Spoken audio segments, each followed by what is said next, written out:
Everybody's family has an interesting story. Meet Minister Stretch Sanders. This local Black historian, community organizer, and activist is known for his work across the valley, but it's one of his hobbies that has been keeping him busy. That's the interesting thing about genealogy is that you never know what's in the closet. He's learned a lot looking into his family's own history. For the last 10 years, I've been tracing our family back, trying to find information on the one that started our family after enslavement and during enslavement.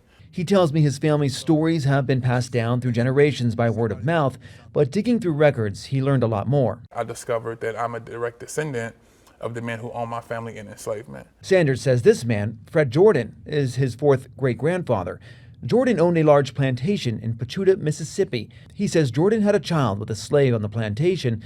That child is Sanders' third great-grandfather, Nick Jordan. I think the interesting story for my family is that we're direct descendants of an enslaver. And, you know, he had a black son that he gave 125 acres of land that we owned to 1990. Sanders' family eventually moved to Chicago. Later, some moved to Las Vegas. It's here where he met his coworker, Michelle Caro. I discovered that my coworker, Miss Michelle, she's also a genealogist. So I was intrigued and I wanted to know, well, you know, see if you relate to this man. And so when she started doing some homework, I let her know that this man is actually an enslaver, but he's also my direct ancestor. And turns out we're related. Together, they learned that generations before Fred Jordan. We figured he's my fourth cousin. Sanders and Caro family trees have family ties. My great-grandfather who connects us, no idea. They were all New Englanders as far as I knew. I had no idea. I think it's an awesome story. I think it's one of the things that it was buried, and I'm sure Fred Jordan is probably flipping in his grave. Yeah.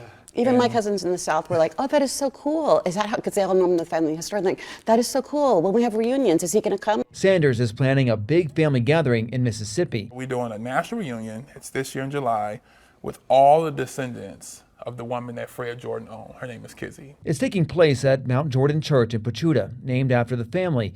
He says hundreds of descendants are planning to go, and Caro was even invited. We even invited her to our reunion and other family members, so that's what it's about. It's about taking something that has an ugly, dirty past, but you clean it up with something great, which is unity. He says on this Black History Month, he hopes his story can inspire others to learn more about their past. I look at this as a moment of healing.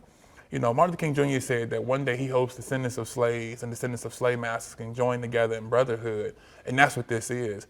Reporting in Las Vegas, I'm Joe Moeller.